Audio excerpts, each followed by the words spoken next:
जहां गाय के नाम पे इंसान को मार दिया जाता है, जहां मीट एक्सपोर्ट से देश की अर्थव्यवस्था चमकती है, लेकिन जब बकरीद की कुर्बानी की बात हो तो कुछ लोगों में ज्ञान का सैलाब आ जाता है। किसी को पर्यावरण की चिंता सताने लगती है तो कुछ लोगों को अचानक से जानवरों के अधिकार याद आने लगते हैं। लेकिन सवाल ये है कि ये चिंता सिर्फ बकरीद पे ही क्यों होती है? जब हर साल करोड़ों जानवर मीट इंडस्ट्री के नाम पे स्वाहा हो जाते हैं, सरकार इन पे लंबे चौड़े टैक्स लेके अपने खजाने को भरती है, तब ये सरकारें, ये नेता और ये गौ प्रेमी कहाँ होते हैं? क्या इनको तब याद नहीं होता है कि जानवर कट रहे हैं, पर्यावरण बढ़ रहा है, जीव हत्या पाप है? सवाल बड़ा है और ये सवाल इसलिए भी खड़ा हुआ है क्योंकि इस हफ्ते 7, 8 और 9 को बकरा ईद मनाई जाएगी और धड़ाधड़ नेताओं और हिंदू प्रेमियों के बयान आने शुरू हो गए हैं, जो ना सिर्फ मुसलमानों को डराने वाले हैं बल्कि बकरीद की कुर्बानी पे भी सवाल खड़ा कर रहे हैं। ये सवाल क्यों खड़े हो रहे हैं और इसके सीधे जवाब क्या हैं, ये सब कुछ मैं आपको अपनी इस रिपोर्ट में बताऊंगी और दिखाऊंगी। साथ ही इस पर भी चर्चा करेंगे कि किन लोगों को बकरीद की कुर्बानी को लेके जो है सवाल जो खड़ा किया गया है। नमस्कार, आप देखना शुरू कर चुके हैं 4 PM और मैं हूं आपके साथ सिमरन।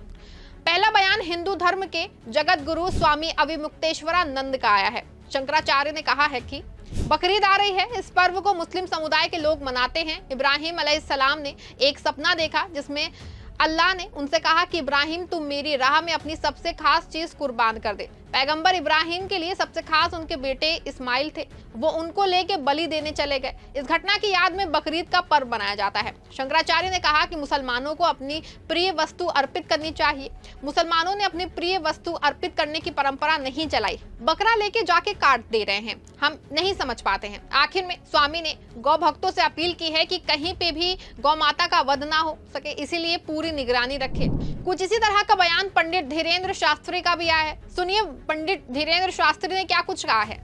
जीव हिंसा किसी भी संप्रदाय में, किसी भी कल्चर में, किसी भी संस्कृति में, किसी भी मजहब में है, निश्चित रूप से वो निंदनीय है। वो किसी भी प्रकार से हो, हम बलि प्रथा के पक्ष में नहीं हैं, इस प्रकार से हम बकरीद के भी पक्ष में नहीं हैं। हम किसी को अगर जीवित नहीं कर सकते हैं तो मारने का अधिकार भी किसी को भी नहीं है। इसके सब्स्टिट्यूशन है, उस वक्त कोई ऐसी व्यवस्था रही होगी जब बकरे की कुर्बानी दी गई होगी, या पर हमारे सनातन परंपरा में भी कई जगह बलि प्रथा है। हम देखो दोनों पक्ष का एक्सेप्ट कर रहे हैं।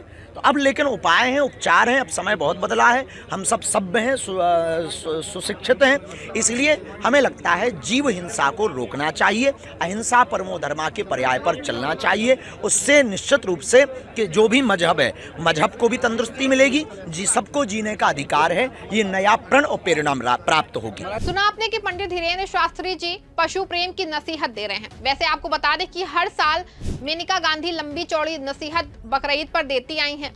हालांकि सबसे अलग हनुमानगढ़ी के महंत राजू दास ने तो बकरीद में कुर्बानी पे ही बैन लगाने की मांग कर दी है।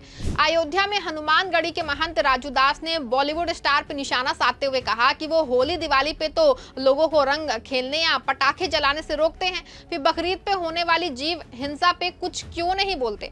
उन्होंने तत्काल इस पे रोक लगाने की मांग की है। इसके अलावा महाराष्ट्र में बकरा मंडियों पर गौ रक्षक तैनात किए जाने की भी अफवाह सामने आई है। हालांकि इसका खंडन हो चुका है, लेकिन इस पूरे मामले में एक बात साफ हो गई है कि बकरीद की कुर्बानी पे ज्ञान की बाढ़ आ चुकी है। बता दें आपको कि हर साल बकरीद आते ही एक तयशुदा स्क्रिप्ट शुरू हो जाती है। कोई कहता है कि इको फ्रेंडली बकरीद मनाओ, कोई कहता है कुर्बानी बंद करो, और कुछ तो सीधे कहते हैं ये खून खराबा बर्बरता है। लेकिन ये वही लोग हैं जो साल के बाकी 364 दिन मीट एक्सपोर्ट पे एक शब्द नहीं बोलते हैं। ये वही नेता हैं जो अरबों की मीट इंडस्ट्री पे मौन धारण किए बैठे हैं, और ये वही सरकार है जो मीट के कारोबार से मोटा टैक्स कमाती है, लेकिन मुसलमानों की कुर्बानी पे आपत्ति जताती है। बता दें आपको कि कुर्बानी के दिन कोई आहत ना हो, मुस्लिम समुदाय इस बात का पूरा ख्याल रखते हैं। कुर्बानी खुले में नहीं की जाती है, कुर्बानी के मीट का खून नालियों में नहीं बहाया जाता है, और हर साल मुस्लिम धर्म गुरु इस बात की अपील करते हैं कि किसी की धार्मिक भावना आहत ना हो। यहाँ तक कि यूपी और हिंदी भाषी इलाकों में गाय की कुर्बानी हराम कर दिया जा चुका है, लेकिन इसके बाद भी हर साल ये खेल होता है। हालांकि ऐसा पहले से नहीं था, लेकिन पिछले 11 साल में इसमें तेजी आई है। बताने आपको, एक और जहां हर साल कुर्बानी को लेकर सवाल उठते हैं, तो वहीं भारत कई सालों तक दुनिया का सबसे बड़ा बीफ एक्सपोर्ट रहा है। FAO और USD के आंकड़ों के मुताबिक भारत हर साल लगभग 1.5 मिलियन टन बीफ एक्सपोर्ट करता है। लाइव स्टॉक सेंसस 2019 के अनुसार भारत में हर साल करीब 200 मिलियन जानवरों को मीट के लिए काटा जाता है। इसमें शामिल है गाय, भैंस, बकरियां, मुर्गियां, भेड़ और सुअर जैसे पालक जानवर शामिल हैं। आपको बता दें कि अपेजा के अनुसार भारत से मीट एक्सपोर्ट का कारोबार 2022 से 2023 में लगभग 35,000 करोड़ रुपए का था और सबसे बड़ा हिस्सा भैंस का मांस जिसे हलाल प्रक्रिया से काटा जाता है। यानी कि जिस प्रक्रिया पे कुछ हिंदू संगठन ऐतराज जताते हैं उसी को सरकार कमाई करती है उस पे। बता दें आपको कि भैंस के मीट निर्यात में भारत दुनिया का नंबर 1 देश है, जबकि अगर मीट निर्यातक देशों की सूची देखी जाए तो भारत उसमें तीसरे नंबर पे आता है। यानी कि दुनिया का तीसरा सबसे ज्यादा मीट इंडिया में सप्लाई होता है और तीसरे सबसे ज्यादा नंबर पे जानवर यहीं पे कटते हैं। बता दें आपको आंकड़ा और भी चौंका देने वाला है। संयुक्त राज्य कृषि विभाग 2022 का आंकड़ा है कि भारत दुनिया का चौथा बीफ निर्यातक देश था, जहां से हर साल 4.34 लाख टन बीफ का निर्यात होता था और 306.7 लाख बीफ काटे जाते हैं। खबर देखिए, खबर भी मौजूद है। भारत साल 2025 में गौमांस उत्पाद और निर्यात बढ़ाएगा, USDA। देखा आपने, खबर से ही साफ है कि बीफ मांस को बढ़ाए जाने की बात हो रही है। बता दें आपको कि यूपी के योगी बाबा बकरीद पे हर साल अपने अफसरों के साथ बहुत ही तगड़ी बैठक करते हैं। इस साल भी की है, एडवाइजरी भी जारी की है। इस बार बाबा जी ने अपनी पुलिस को खुली छूट दे दी है कि अगर कोई बात होती है तो FIR का इंतजार न करे, सीधे कार्रवाई करें। लेकिन सच ये है कि भारत से जितना मीट एक्सपोर्ट होता है उसका आधा हिस्सा यूपी से ही एक्सपोर्ट होता है। खबर देखिए, हिंदुस्तान की खबर है, इसमें साफ लिखा है भारत में होने वाले मीट एक्सपोर्ट में यूपी की 50.34% हिस्सेदारी। देखा आपने कि यूपी मीट एक्सपोर्ट में सबसे आगे है और ये बात तय है कि अगर एक्सपोर्ट में सबसे आगे है तो सबसे ज्यादा जानवर भी यहीं कटते होंगे। लेकिन योगी बाबा बकरीद पे बहुत लंबी चौड़ी मीटिंग करते हैं, लेकिन मीट एक्सपोर्ट और यहाँ कटने वाले जानवरों पे मौन रहते हैं। अब ऐसे में सवाल ये है कि जब लाखों टन मांस हर साल भारत से विदेशों में भेजा जा रहा है तो बकरीद के एक दिन की कुर्बानी पे इतना शोर क्यों करते हैं। बता दें आपको कि देश में बहुत से ऐसे त्योहार होते हैं जो पर्यावरण और प्रदूषण के लिए चिंता का विषय हैं, लेकिन बकरीद आते ही अचानक सोशल मीडिया पे इको फ्रेंडली बकरीद, वीगन इस्लाम, बकरों को जीने दो जैसी मुहिम शुरू हो जाती है। अब सवाल ये है कि क्या ये संयोग है या फिर ये एक सुनियोजित एजेंडा है, एक समुदाय को बार बार ये जताने का कि तुम्हारे त्योहार गंदे हैं, तुम्हारी परंपराएं क्रूर हैं और तुम्हें सुधरने की जरूरत है।